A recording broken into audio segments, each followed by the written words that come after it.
In his first point of view chapter, Jon is alienated from his family, but his isolation isn't just physical, it cuts deep into his identity. Jon doesn't just want to be included, he wants something to live for, somewhere to belong, which is why we see him searching for a greater purpose and struggle with feelings of anger, shame, and insecurity, all rooted in the pain of being a bastard. In this video, I'm going to take a closer look at the chapter and explore the key themes that shape Jon's story from the very beginning, namely isolation, purpose, and identity. Let's dive in. The Starks are hosting a feast for King Robert Baratheon, but Jon finds himself isolated, relegated to the far end of the hall because Catelyn Stark thought it might give insult to the royal family to have a bastard in their presence. While her choice was likely fueled by personal resentment, it also reflects a harsh social standard in Westeros, where bastards are often seen as dishonorable and unworthy of respect.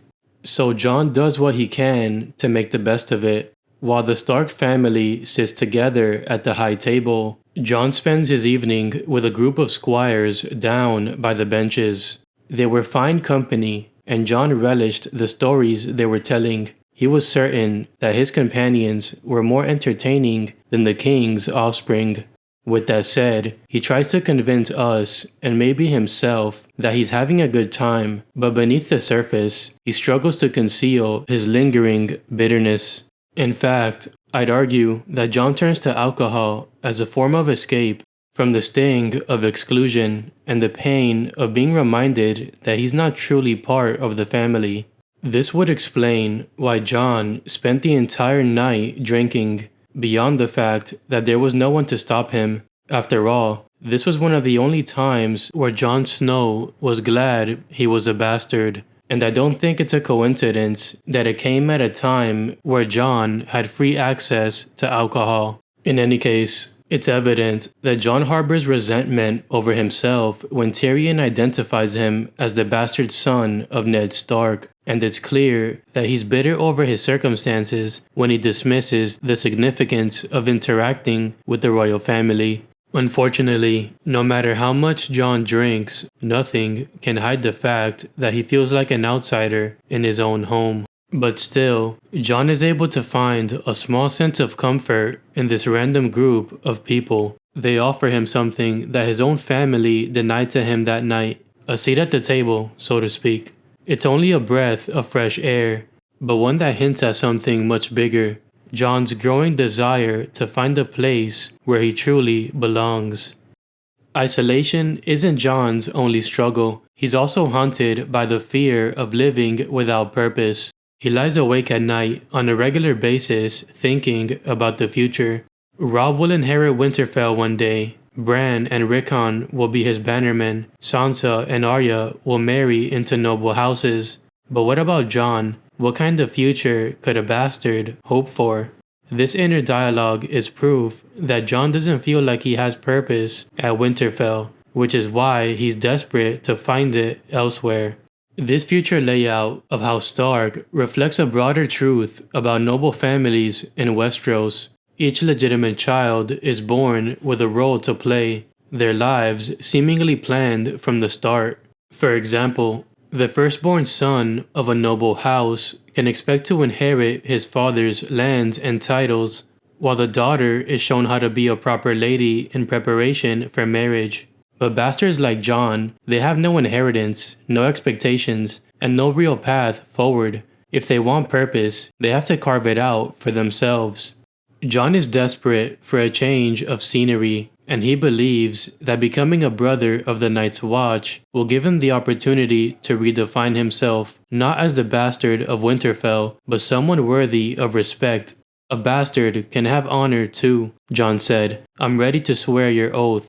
To him, a life at the Wall seems like a straightforward path, and perhaps a chance to shed the stigma of being a bastard. However, Jon's uncle, Benjen, sees through Jon's idealistic fantasy.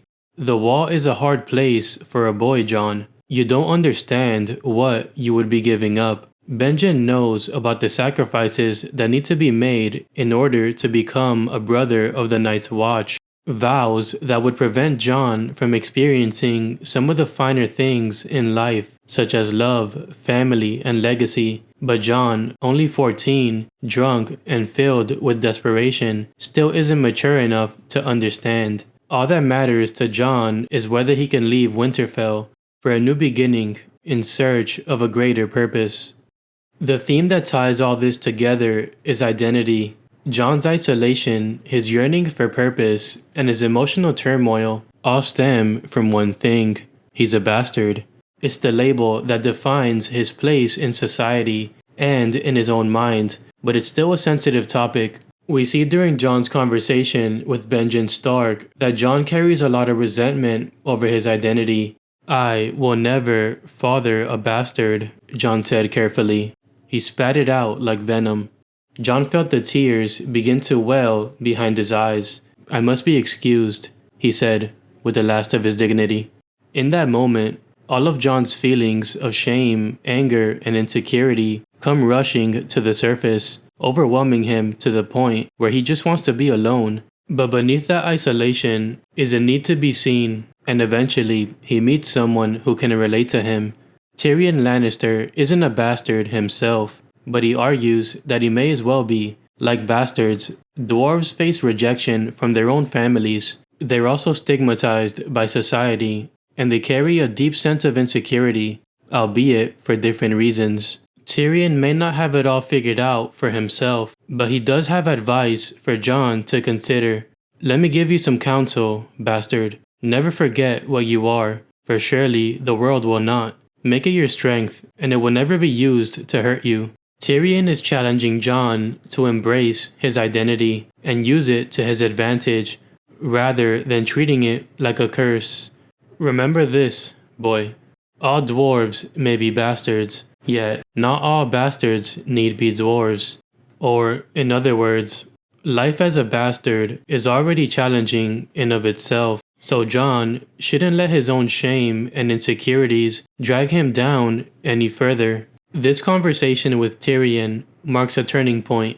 Perhaps for the first time, someone sees Jon's struggle and offers a way to win power over his identity. And while it doesn't necessarily change how Jon feels about himself right away, it gives Jon a vote of confidence as he embarks on his own personal journey of adventure and self-discovery. In the end, Jon's first chapter is more than just a story about losing control under the influence of alcohol. It's about someone struggling to find purpose in a world that constantly reminds him that he doesn't belong. There's times, like we saw in this chapter, where Jon isn't even welcome at his own family's table. Other times, Jon isn't sure if he has something to live for. And to top it all off, Jon carries a lot of anger and resentment over his own identity. And yet, despite all that, Jon has something to work with beneath the surface, a longing for purpose and ambition to become more than just a bastard of Winterfell. In any case, thanks for watching. Let me know what themes stood out to you in the comment section below. And if you enjoyed this analysis, please leave a like and subscribe for more content like this. Peace.